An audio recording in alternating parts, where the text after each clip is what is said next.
Selama ini kita mengetahui bentuk wajah Yesus sebagai pria berkulit putih, hidung mancung, bermata sayu, rambut gondrong berwarna emas dari lukisan-lukisan yang tersebar di gereja. Namun ternyata belakangan terungkap bahwa wajah Yesus yang selama ini diimajinasikan oleh seniman agak berbeda dari hasil rekonstruksi wajah ilmuwan. Jadi pada tahun 2015, Richard Neve, seniman ahli medis lulusan University of Manchester, memimpin penelitian untuk menemukan potret baru Yesus menggunakan ilmu antropologi forensik. Metode ini juga yang selama ini dilakukan untuk melacak penjahat untuk menemukan penampakan wajah aslinya bersama polisi.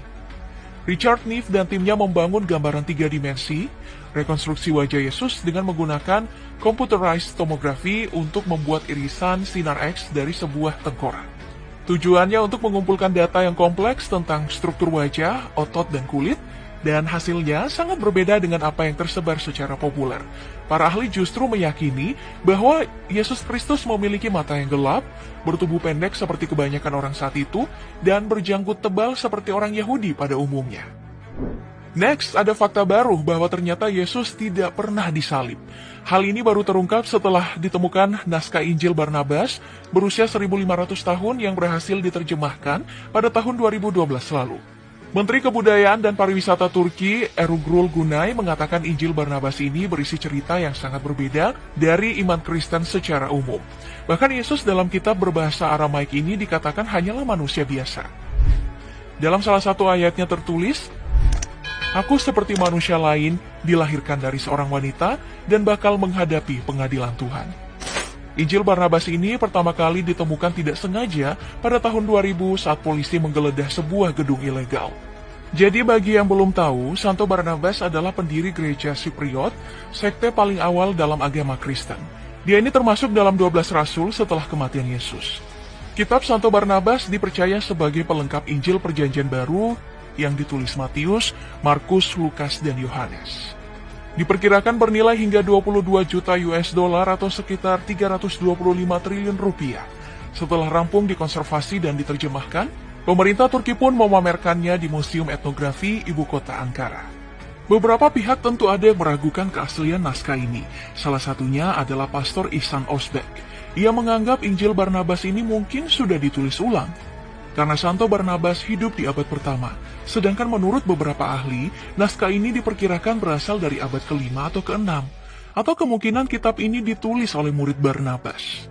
Namun karena pemerintahan Vatikan pernah meminta izin pada Turki untuk memeriksa naskah itu, membuat beberapa pengamat semakin yakin bahwa kitab itu asli.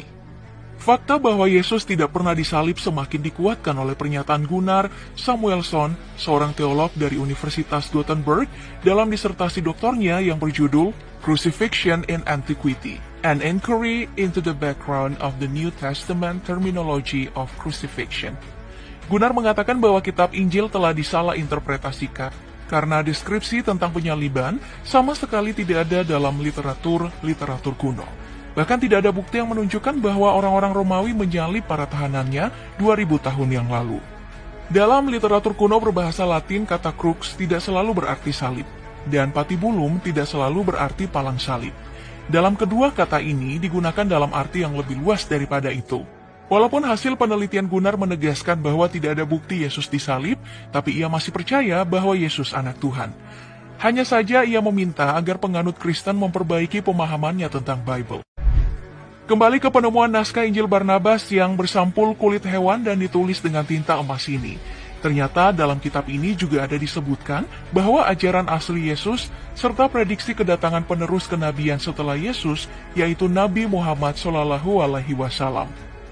Seperti yang tertuang dalam bab 97 di kitab Barnabas ini.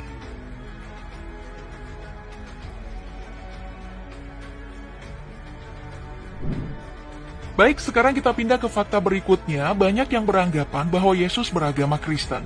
Namun sebenarnya Yesus dengan jelas dikenali sebagai orang Yahudi, melalui penampilan fisik dan asal sukunya dan praktik agama mereka. Ya, walaupun hal ini banyak ditentang dan menjadi bahan perdebatan terus-menerus. Tapi ayat pertama dari Perjanjian Baru dengan jelas menyatakan bahwa Yesus adalah orang Yahudi. Inilah silsilah Yesus Kristus anak Daud, anak Abraham. Matius 1 ayat 1. Bukti lain ini dari kutipan di Ibrani 7 ayat 14, sebab telah diketahui semua orang bahwa Tuhan kita berasal dari suku Yehuda. Jadi jelas bahwa Yesus adalah keturunan suku Yehuda, yang mana kita tahu bahwa itu berarti Yahudi. Selain itu, nyaris semua orang di dunia tahu kalau hari Natal 25 Desember itu adalah tanggal kelahiran Yesus. Namun sebenarnya, hal ini juga masih terus diperdebatkan, karena kelahiran Yesus tidak memiliki tanggal yang pasti. Satu-satunya yang pasti adalah saat Yesus lahir, ia dikelilingi oleh para gembala di ladang. Dari situ banyak pakar yang memprediksikan bahwa sebenarnya Yesus justru lahir di bulan September. Karena pada bulan Desember di Bethlehem adalah musim dingin, sehingga para gembala tidak mungkin berada di ladang saat itu. Dan tak banyak yang tahu kalau nama Yesus sebenarnya adalah Yesua. Dan beberapa kelompok Kristen lebih memilih menggunakan nama Yesua karena dalam Alkitab terdapat 2 orang yang bernama Yesus. Ya, sebenarnya ejaan bahasa Inggris Yesua adalah Yosua. Tapi saat diterjemahkan dari bahasa Ibrani ke bahasa Yunani, di mana perjanjian baru ditulis, nama Yesua menjadi Iosous. Ejaan bahasa Inggris untuk Yesus adalah Jesus.